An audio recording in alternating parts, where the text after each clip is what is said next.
Hi everybody, thanks for joining in to our Facebook Live chat here at Demos with Tamara, our Vice President for Policy and Research, and I'm Heather McGee, the President of Demos, and we are here to talk about this phenomenal book, which is just out in paperback, called Sleeping Giant, the Untapped Economic and Political Power of America's New Working Class.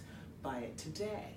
So, Tammy, what do you mean by the new working class? Why did you feel like you had to write a book to talk about something that had changed with the working class? Well, you know, today's working class is completely different from what we tend to still think of as the working class, right? Like if I ask somebody, come up with an image, when I say working class, what do you think of? I think most people still think of folks like my dad, right? White guy, working in a steel factory, hard hat, steel toe boots, lunch pail, the whole, and my dad really did wear that. But the working class today isn't by and large working on assembly lines or in steel factories. They are working in what I call the serving and caring of America, right? Your food, fast food jobs, janitorial, childcare workers, retail workers. And this new working class, sort of unlike my dad's generation, actually doesn't get the same treatment in society. When you think about from paychecks to the way they're treated on the job to the amount of political power they have, the cultural power they have, all of that has really changed since my dad's working class generation. Okay, so Tammy, you say this is the new working class, but what actually defines the working class? How is it that today's janitor is yesterday's assembly line worker? It seems clear what's changed, but what hasn't? What do they have in common? What they have in common is they work in jobs that don't require a college degree. So by and large, there's lots of different ways to define the working class, and trust me, academics have written books just about such matters, right? How do we define the working class? You can do it by occupation, you can do it by education level, you can do it by income. There's problems with all of those measures. The way I do it in the book is whether or not you have a college degree, a bachelor's degree or higher. And there's a reason for that. The big change that has happened, and I think it's an underappreciated change, is that the living standards between people with bachelor's degrees and everybody else without have really diverged sharply. And it's not because people who go to college and graduate are so much better off than they used to be 30 years ago. It's because everybody else is so much worse off. So when you think about what we often do at Demos, which is the great economic decline for so many families, generation over generation, you're saying that's really an issue that's affected the working class more than anybody else? I think everybody is feeling squeezed. Today there's a new report out by the CFPB that shows half of all households have problems paying their bills in this country, right? It's definitely worked its way up the economic ladder, both in terms of the kinds of jobs we're seeing now go overseas. But the reality is the biggest hit has come for the majority of Americans. We have to remember that. No matter how you measure working class, it's the majority of people in this country, right? Only about a third of Americans have a bachelor's degree or higher. So I think what we have to really understand is that as the working class changed and it went from making stuff to serving and caring for people, and the workers in the working class went from being mostly men, mostly white, to being mostly female and much more black and brown, you've seen a loss of economic and political power. So you're really making the connection that what's happened in the class story in the country, in the class struggle, and what labor unions fight for about wages and paychecks and benefits and bargaining power, has something to do with the race and gender politics in our country. Say more about that. Yeah, absolutely. As we know, these things are deeply connected. And around the same time, you had three big forces happening around the same time in America, in basically the late 60s through the 70s. One, you had the backlash, which was immediate to the Civil Rights Act, right? You finally have laws saying that African Americans have a seat at the table, they can't be discriminated against for employment, and very quickly, as soon as we have people other than white people who have a claim to the public good, we saw a backlash. Immediate and swift. We also had the rise of big business, and you saw a concerted effort by sort of CEOs in the Chamber of Commerce to become a real lobbying force in America, a real political force in America. And then finally, you had the conservative tax on labor. on unions. Mm-hmm. And so today's working class shows up without the protection of a union in a political climate in which donors are calling the shots and setting the agenda, and in an environment in which we still have what is a male and white wage premium in this country. And what I mean by that is jobs that are done by men pay more, even if it requires the same level of education or training or skill. Sort of the quintessential example of that is a child care worker makes less than a janitor or a parking lot attendant. So caring and serving tend to fall at the very bottom of America's wage hierarchy, and that's also where you find women and people of color. Oh, Tammy. I want to just open it up, make sure that people know how to submit their own questions. So you can use the hashtag Sleeping Giant, the hashtag New Working Class. Our colleague Leslie is tracking where the questions are coming in, and feel free to just interrupt me, Leslie, and let me know that some questions are coming in that we need to answer. So I have a question for you, Tammy. You grew up in Middletown, Ohio, and Middletown, Ohio is like sort of bellwether, middle of the country, swing district, all of that, and it was very much a steel and factory town. Middletown, Ohio is also where somebody else wrote a book around the same time that yours came out, the hardcover, Hillbilly Elegy, which has gotten a lot of ink and a lot of sort of elite attention for the author really going back home and explaining what was really happening with the white working class. Your book, sort of coming from the same place, in the sense, literally, rooted from the same community, takes a different tack. How is your book different? Great question. So J.D. Vance and I are, he's just enough younger than me for us to almost be in two different generations. He's about 13 years younger than I am, so we didn't grow up at the same time. What's really interesting is he tells the story of his grandparents, which basically is like the story of my parents, right? Neither one of them had college degrees. They had jobs at Armco, which was like the biggest employer. That was the steel factory my dad worked at his whole life. His grandparents sort of became blue-collar middle class like mine, thanks to those good-paying factory jobs in Middletown, Ohio. But then where my analysis goes is what has happened to us as a country, as a nation, our politics, the way we view work and the value of work, the level of inequality in society. I look at that to explain why the working class has taken such a beating in terms of their living standards, in terms of the value we assign to the work that they do. That's my analysis, that there's been a concerted effort to really stack the rules of the game so the rich run away with it all and the rest of us suffer. JD really looks at the difference between his grandparents and his parents as one of behavioral change. And that what you see is a fraying of the work ethic and problems with drugs and things like that, which all, can happen at the same time. But what's left out of his analysis in his book is that his parents were operating in a time where there was not the opportunity of a good paying job if you didn't have a college degree in Middletown, Ohio. And that is the big difference. And I think I look at the structural and how that changes the context in which all of our lives are playing out. That's something big happened in the country over that time period between his grandparents and parents, between my parents and me. That's what I explore in the book. Fantastic. You also talked, when you said those three forces, which I think is so important, the racial backlash to the civil rights movement, the organizing of big business, and then the attack on organized labor. Let's talk about that first one for a minute, the racial backlash.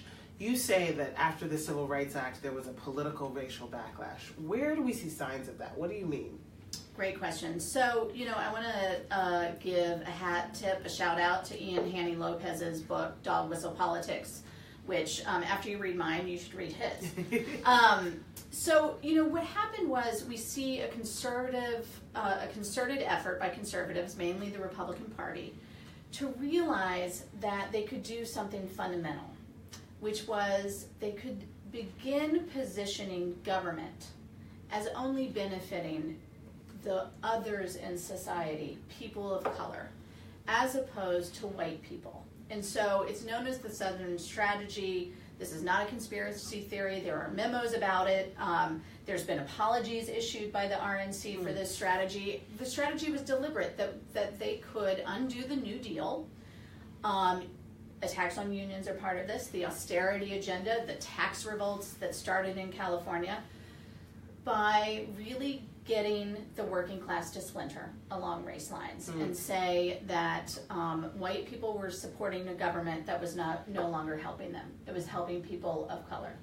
And what has happened, as you know full well, is that that's hurt everybody.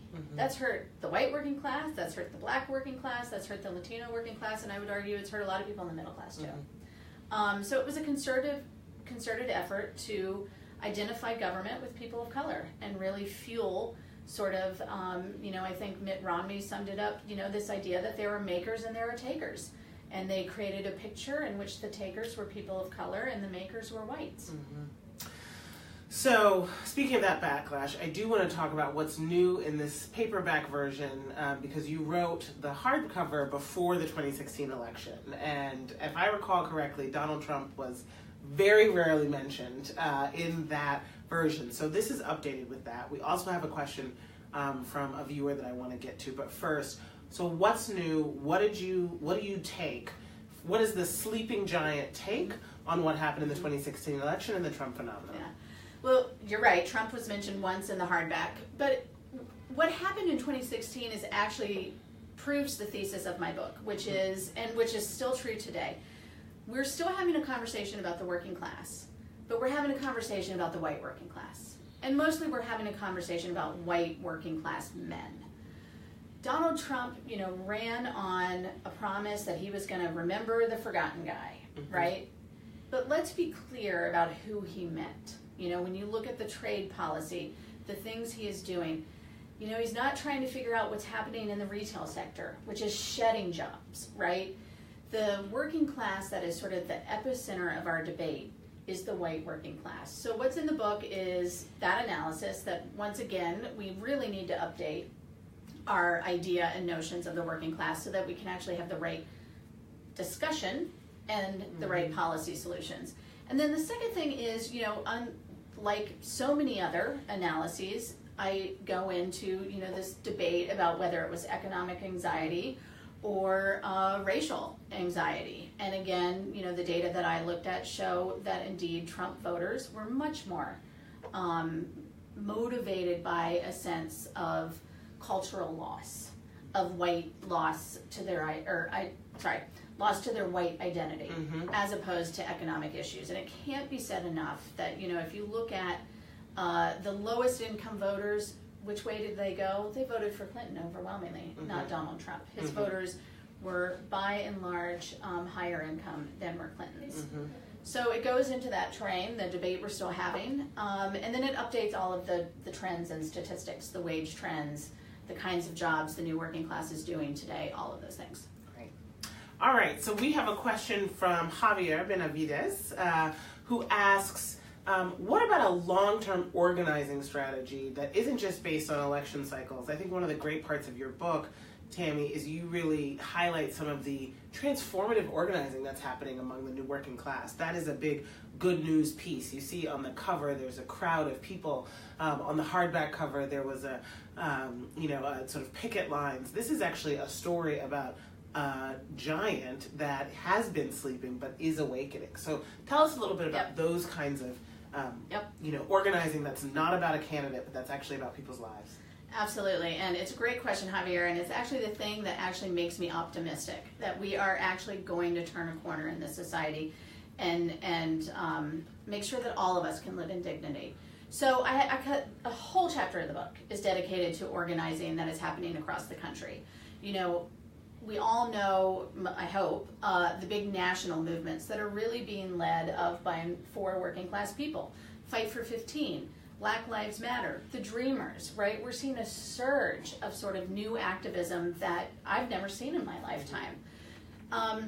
If you go down even to the state level and the local level, there are organizations that are accomplishing many, many things, and they're doing it by building multiracial working class coalitions. And there are organizations across this country that are trying to build independent political power. Demos is proud to partner with a lot of those. And the idea here is that you have to go beyond thinking election cycle to election cycle, that this is building durable, progressive power that we can then transfer into real governing power. So, Tammy, tell me a little bit about something that surprised you in writing this book. The thing that really sticks with me is whether talking to port truckers or fast food workers or folks who worked at Walmart, child care worker, inevitably all of them had some analysis about how invisible they felt in society. That, low payment was one thing, but the bigger thing was just that politicians didn't care what was happening in their lives, that they couldn't turn on the television set and see their lives reflected back to them on any mainstream sort of network television programming, and that they were treated terribly by their frontline supervisors. That's one thing I really learned, is just how capricious the power can be that is held by people's, sort of frontline supervisors, who really have the potential to just wreak havoc on people's lives, and portion discipline in really arbitrary ways and play favorites. So the feeling of invisibility really stuck with me. That's so interesting because, in the elite media conversation, it's all been about the forgotten, invisible, man from the heartland who has been left behind by this ascendant Obama coalition and the coastal elites who care so much about diversity. But you're saying that the working class that is predominantly women and young people and immigrants and people of color feels very invisible too. Absolutely.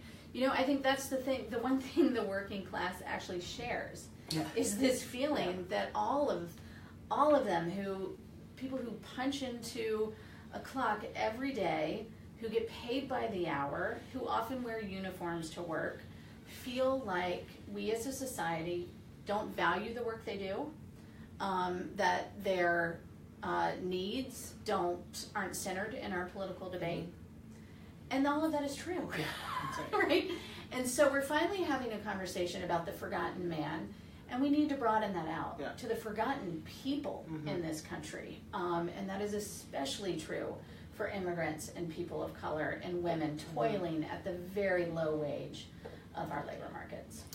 We have another question from the audience, from a Michael Collins, who says, where does our post-secondary system play into advancing the new working class? Oh gosh, we could do a whole other series on college affordability. So, it's interesting, and this is an area where I think we often get confused. I'm a huge believer in the need to return to debt-free public college, and Demos has been advancing this idea for several years now. But I want to be clear, that is not how we solve inequality. That we have to do two things at the same time. We have to open up opportunity so that people out there who dream of becoming a nurse or a teacher know that they can go to a state university, graduate in 4 years without debt, and without working like 30 hours a week to do so. The second thing we need to do, though, is we have to commit to every job in this country being a good job. And that's where there's been so much less political movement. It's like we are okay with the idea that a home health aide, which does some of the most important work in our country, right? Caring for the sick, the elderly, the disabled, that those women, and they are mostly women of color, immigrant women, deserve $9 an hour. If they're lucky. If they're lucky. And so we, as progressives, have to both say we need opportunity. We need to let the next generation, nothing made my parents prouder than me going to college. I remember being mortified. My dad made like this handmade wooden sign and put it in the front yard the first time I made Dean's List. I was mortified. And it was like a sign made out of an acronym for Dean and then List with all these adjectives, right? Like dedicated, excellent. Wow. So I can say that I'm pretty sure, the aspiration to send a kid to college is universal, right? That's great. we also have to really recommit to making job quality in this nation something that you can have a good job without getting a bachelor's degree. So we need to do both things. We need to do both. And how do we make sure that every job is a good job? What is the agenda? What is the agenda that you heard when talking to people who are organizing and workers who are dreaming of their better life? And what is the agenda that you think that politicians have to run on to appeal to this new working class? Great question. And I have the whole blueprint in the back of the book. So, I mean, it's a whole lot of things. It's, at its heart, it's directly dealing with labor, right? Labor practices, trying to revive unions. I'm a big believer that we need to undo the right to have these so-called right-to-work laws. It has ushered in a race to the bottom where states are competing to attract businesses based on who has the lowest labor costs, which, if you think about it, is probably not the best way to organize our capitalist system, right? A race to the bottom, who has the cheapest labor costs. So we need to really tighten labor protections, labor standards. A big issue is misclassifying people as independent contractors. One of the things that was really exciting under the Obama administration is how much the Department of Labor was actually moving a lot of new regulatory initiatives. And one of them was going to be about really reining in the misclassification, increasing the overtime thresholds. Right now we have a lot of people who make not a lot of money but have a manager title next to their name. Think of a fast food manager, for example. And what that means is if they work over 40 hours, they don't get paid overtime for it. So Obama was also going to update those regulations. So there's a whole bunch of things around labor protection. Then, there's a lot that we have to do in our democracy, because we know this at Demos, right? That one of the big blocks to working class people having power in society is our political system, and the need to, one, make it easier for people to register to vote and stay registered, to have more cities like Seattle and Washington, D.C. that have public financing of elections, so working class candidates, women, people of color can run and win. So we need both political and economic solutions here. But, we have to, the one thing I think we have to remember is the steel job my dad had wasn't intrinsically a good job. It was fought to become a good job. So we need to fight for home health aides to become a good job too. That's great, Tammy. I don't know what better way to end it there. I do want to say we have a little bit more time if you have any other questions, but the most important thing is for you to pick up Sleeping Giant. Buy the book. Pick up Sleeping Giant. It's a great read. I mean, obviously, I'm partial here. I've worked with Tammy most of my career, but you're a great writer, and this book really sings. Senator Elizabeth Warren says, read Sleeping Giant. It is raw, it is honest, and it is powerful. It is about the conversation we need to have in this country. So not bad. Not bad. We did get one more question from Laura Miner, which is, how can we bring this message to the media? What is the media missing, and how can we change what the media is talking about? Great question. If you watch the Samantha Bee show, she's got a great segment where she sort of takes the media to task for defining the working class as white people, and so she actually assembles the real, full working class, which is white, black, brown, female, male. I think the media is starting to get there. I think a couple things is we need to just keep talking about the reality of what's happening in this country. That yes, it's great if we can bring back manufacturing jobs, but we also really need to get serious about making the jobs that are here already, that are actually not that at risk of being sent overseas. We need to commit to making the jobs of today good jobs, and that we can do. So, I spent a lot of time talking to journalists. There's, one of the reasons I wrote the book, and I talk about this in the book, was my experience. My first book was about young people. And when I wrote that book, I deliberately chose to highlight the stories of young people who didn't complete college. But all the media wanted to cover was sort of this idea of the strapped professional worker, right? Like the people who are, 5 people living in a 2-bedroom on a career trajectory. I could not get the media to really think of young people and the economic challenges they were facing as being more about the 23-year-old community college student and her struggle to work full-time and get a degree. Why is there that bias? Where does it come from? Well, there's just so much. This is one of the problems when you have an unequal society. We are so unequal, and when you think about the people who make the news, make the policy, shape our culture, by and large, they are from well-pedigreed households at this point. Because what has happened, we talked about higher ed a little earlier, is that the higher ed system has become a way of hardening privilege as opposed to really busting it open and getting more people up the socioeconomic ladder. So I'm becoming increasingly a unicorn, right? If we look at the people we hang out with, the people I know, the people I work with, there aren't that many people who have made it to the top of the journalism field or the cable news field or the highest ranking folks in government, right? Or in the Senate or in the House. Who come from working class backgrounds. And there's some of that data in there that overwhelmingly our news and our policies are shaped by people who come from well-off families and went to Ivy League schools and aren't representative of America. That's one of the more scathing chapters in the book. You really take off the gloves to go to the newsrooms and to the leagues of staffers on Capitol Hill and talk about their class backgrounds. Well, Tammy, this has been such a great conversation. I really, really appreciate you taking the time. It's been so fun. I was joking that this is our new pilot for our new show, Two Woke Wonks. So let us know how you think we did. The book, again, is called Sleeping Giant. The paperback is out now. You can find it at your favorite local bookseller.